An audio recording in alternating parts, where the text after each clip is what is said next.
Tak hanya manusia, hewan juga menjadi korban korupsi di Indonesia. Salah satunya adalah kasus korupsi di Kebun Binatang Surabaya. Mirisnya, pelaku adalah sang direktur utama, Khairul Anwar.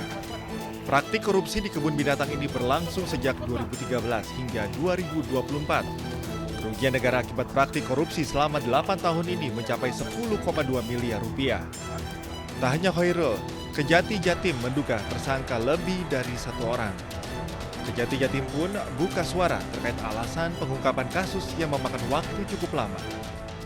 Korupsi itu dimanapun tidak ada yang berdiri sendiri, pasti ada hal yang lain atau pihak lain.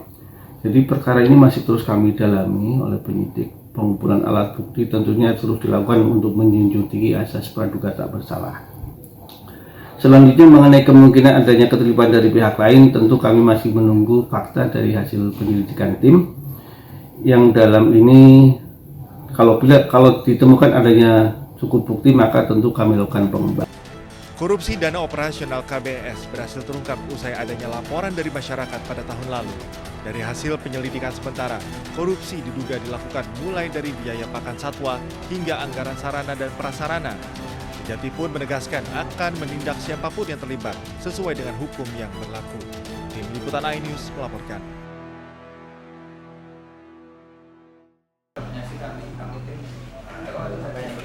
Wali Kota Surabaya Eri Cahyadi buka suara terkait dugaan korupsi di Kebun Binatang Surabaya yang melibatkan ex-dirut KBS Khairul Anwar. Eri menyatakan dugaan korupsi di Kebun Binatang Surabaya sudah dicurigai sejak lama. Eri pun mendukung penuh pengungkapan kasus ini. Jadi apapun yang ada di permasalahan di Pemkot ya memang harus dibenarkan. Seperti yang data yang ada di KBS bahwa ada 8 miliar ketika ada di dalam kas laporan tapi tidak ada uangnya mulai zaman Bu Risma sampai dengan ini kita buka semuanya.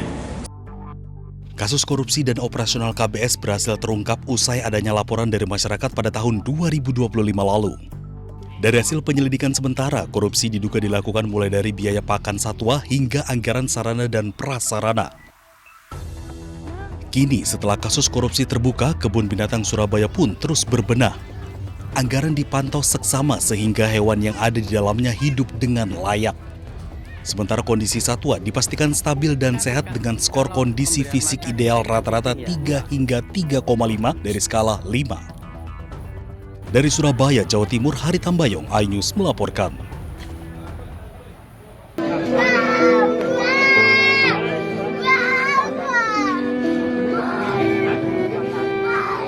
Duka mendalam masih menyelimuti keluarga KD, pria yang tewas dikeroyok massa usai diduga melakukan pencurian ayam di wilayah Juluk Legita, Tabanan, Bali, Jumat lalu.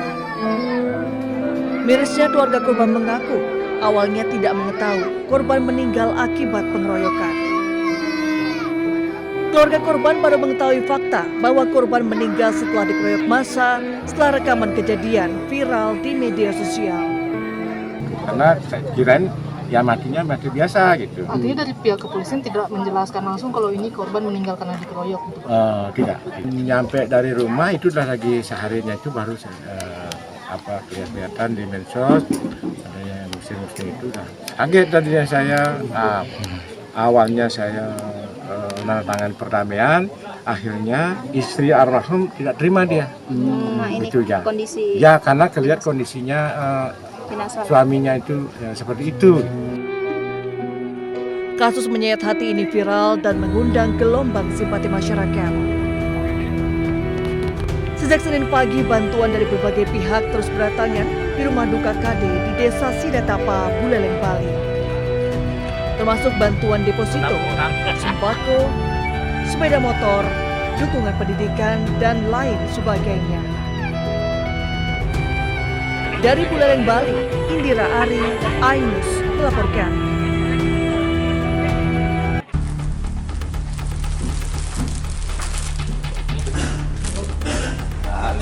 Polisi mengamankan 5 tersangka yang diduga melakukan aksi massa hingga korban tewas. 5 tersangka berinisial B, C, W, dan S. Kini polisi tengah melakukan pemeriksaan terkait peran masing-masing tersangka.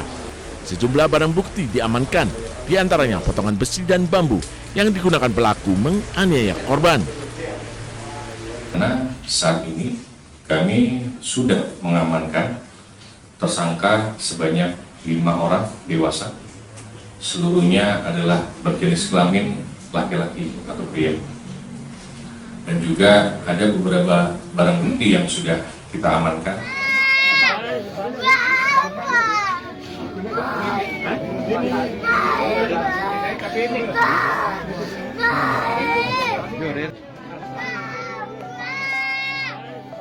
Sebelumnya, seorang bocah perempuan memanggil-manggil ayahnya yang sudah tidak bernyawa sambil menangis. Momen pilu putri bungsu korban menangisi jenazahnya viral di media sosial. Ayahnya tewas setelah diamuk massa usai diduga melakukan pencurian ayam di wilayah Culegi, Desa Batunya Batu Ritik, Tabanan, Jumat dini hari. Tak hanya itu, massa juga membakar sepeda motor yang diduga digunakan oleh korban. Saat ini, kelima tersangka pelaku pengeroyokan terancam hukuman 12 tahun penjara. Dari Tabanan, Bali, Indira Ari, iNews melaporkan.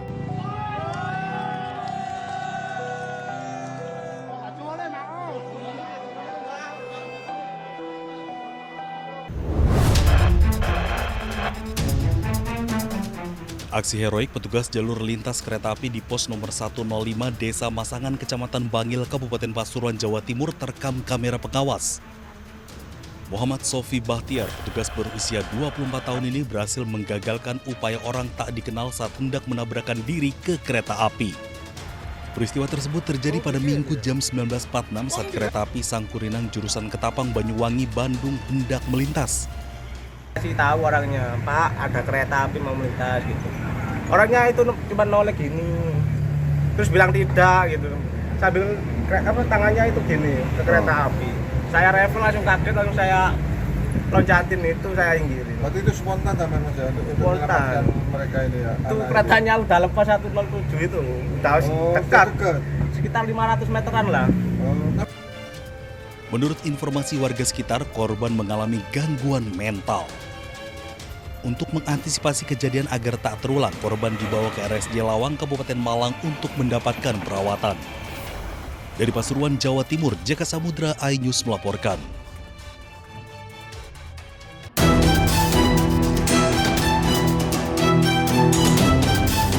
Tak hanya manusia, hewan juga menjadi korban korupsi di Indonesia. Salah satunya adalah kasus korupsi di Kebun Binatang Surabaya. Mirisnya, pelaku adalah sang direktur utama, Hoirul Anwar. Praktik korupsi di kebun binatang ini berlangsung sejak 2013 hingga 2024. Kerugian negara akibat praktik korupsi selama 8 tahun ini mencapai 10,2 miliar rupiah. Tak hanya Hoirul, Kejati Jatim menduga tersangka lebih dari 1 orang. Kejati Jatim pun buka suara terkait alasan pengungkapan kasus yang memakan waktu cukup lama. Korupsi itu dimanapun tidak ada yang berdiri sendiri, pasti ada hal yang lain atau pihak lain. Jadi perkara ini masih terus kami dalami oleh penyidik. Pengumpulan alat bukti tentunya terus dilakukan untuk menjunjung tinggi asas praduga tak bersalah. Selanjutnya mengenai kemungkinan adanya keterlibatan dari pihak lain, tentu kami masih menunggu fakta dari hasil penyelidikan tim. Yang dalam ini kalau ditemukan adanya cukup bukti, maka tentu kami lakukan pengembangan. Korupsi dana operasional KBS berhasil terungkap usai adanya laporan dari masyarakat pada tahun lalu. Dari hasil penyelidikan sementara, korupsi diduga dilakukan mulai dari biaya pakan satwa hingga anggaran sarana dan prasarana. Kejati pun menegaskan akan menindak siapapun yang terlibat sesuai dengan hukum yang berlaku. Tim Liputan iNews melaporkan.